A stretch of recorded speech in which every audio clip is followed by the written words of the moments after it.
On nous demande ici d'étudier la convergence simple sur 0, 1 de la suite de fonctions fn ainsi définie. On commence par fixer x0 dans 0, 1 et on souhaite ensuite étudier la convergence de la suite de points fn x0. Premier souci, vu comment la fonction fn est définie, quelles sont les valeurs de la suite de points fn x0 pour le réel x0 que je viens de fixer dans 0, 1. Pour bien répondre à cette question-là, première chose à comprendre, x0 est fixé, il ne bouge pas. Ce qui bouge, c'est n.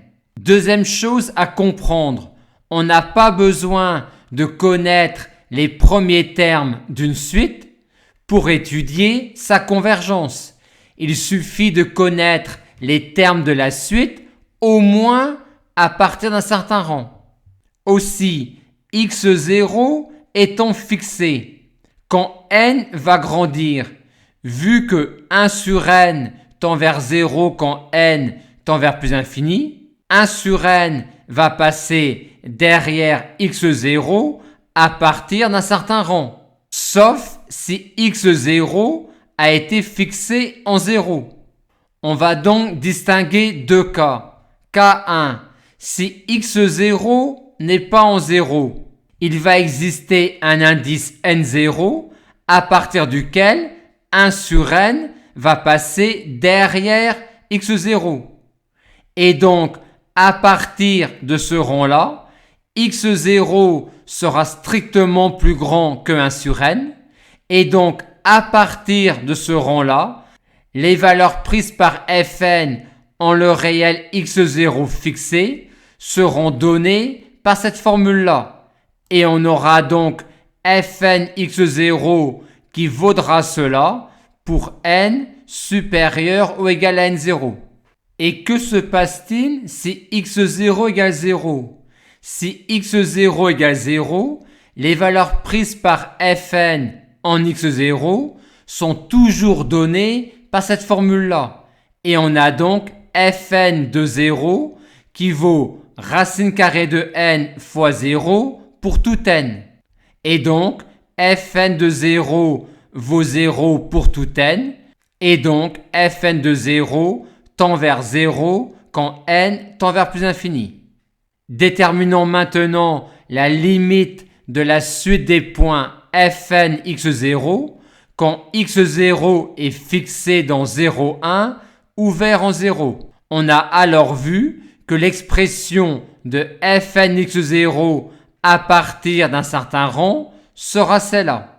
Déterminons maintenant la limite quand n tend vers plus infini de cette quantité-là.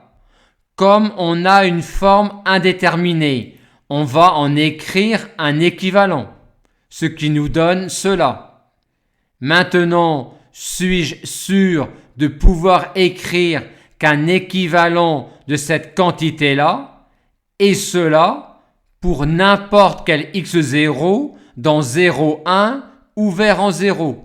La réponse est non. Il y a une valeur de x0 qui pose problème, c'est quand x0 vaut 1, car on ne peut jamais écrire équivalent à 0. Donc, l'équivalent que l'on a écrit est valide uniquement quand x0 appartient à 0, 1 ouvert. Dans ce cas, l'équivalent est valide, et comme l'équivalent tend vers 0 quand n tend vers plus infini, il en est alors de même pour ma suite de points fn x0.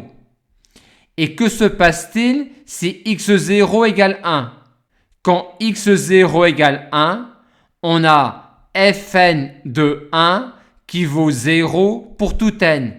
Et donc, la suite de points fn1 tend également vers 0 quand n tend vers plus infini.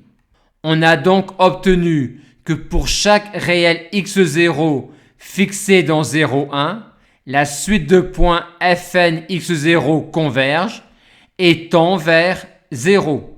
Mais pour obtenir cela, Il nous a fallu, dans le raisonnement, distinguer différents cas selon les valeurs prises par le réel x0. On en conclut donc que la suite de fonctions fn converge simplement sur 0,1 et que la limite simple de la fonction fn sur 0,1 est la fonction nulle.